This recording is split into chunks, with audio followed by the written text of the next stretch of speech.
AITA for kicking out my mom's boyfriend? When I was 17, my mom came into money. She tried to keep it quiet, but she paid off my dad's debts, bought him a small house, paid off her debts and paid for my sister's college, and set up funds for mine. She had a boyfriend at the time, and shortly after him and his son, who was 7, moved into our new house. Over the next few years, Mom bought my sister a house after she graduated college. Her boyfriend lived with us and didn't pay anything, but he did work. When I was 21, Mom got diagnosed with cancer. It wasn't good. She sat me and my sister down and went over exactly how much money there was. She intended to give her current house to me, and both me and my sister were left with a large sum at the end of it. She asked if I would allow her boyfriend to stay in the house with his son until he got his own place. I agreed. Before she died, she told her boyfriend he would need to look for his own place, but had time to save more for that journey. For the last 4 years, he has continued to reside in the house with his son. I haven't minded because we get along okay. I pay all the bills, but he does buy food for him and his kid. He has dated off and on and mostly kept the women out of this house, which I respected him for. Until his current partner.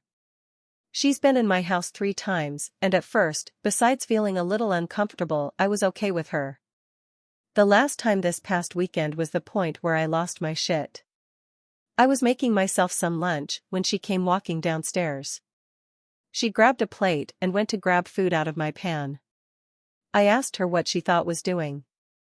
She started telling me how I should look for somewhere else to live, and leeching off my dead mom's past relationship as an adult was pathetic. I hollered for my mom's old boyfriend. He came down and I told him I didn't know what he current thing thought, but I wasn't going to be disrespected in my house. He wouldn't even look me in the eyes as he mumbled something about my mom promising him the house, and he was just being kind letting me stay. First, that isn't remotely true. Mom pulled him and I together after she asked if he could stay to set expectations. My mom met him shortly before she won the money and told him and us girls that she had no intention of leaving him money. She did set aside a fund for his son for college when he gets there, but he cannot touch it, only his son can. He has lived in this house almost 8 years without paying a dime. He should have plenty of money, and if he doesn't, that's on him. I told him he had 30 days to leave. I wasn't going to house someone who would lie and disrespect me in my house. He left that night with his son, but his ex-wife called to tell me I am cruel and a jerk for her son losing his house. He is here every other week. I really feel like my mom didn't expect him to still be here, but my sister said she feels like I am breaking my promise to my mom, and that made me feel like maybe I am the jerk. Update: 1. There are trusts set up and neither me nor my sister has full access to the money left us. This was done both because my sister and I were in our early 20s when my mom died, and she wanted to make sure we had some stability before we had access, and to protect us from people who may try to take advantage, especially while we were grieving. 2. I have a lawyer. He has already informed me legally to my area what eviction laws are, and my mom's former boyfriend will be served with formal eviction papers just to cover myself even after today. So to the update. My dad came over, decided not to have my boyfriend over since he doesn't know about the money side and I wasn't trying to have the boyfriend out the situation, this morning, and brought along my cousin. For easier telling, I'm going to call mom's former boyfriend C. C showed up about 10 a.m. my time and talked to my dad, then asked if he could have a couple of minutes alone with me.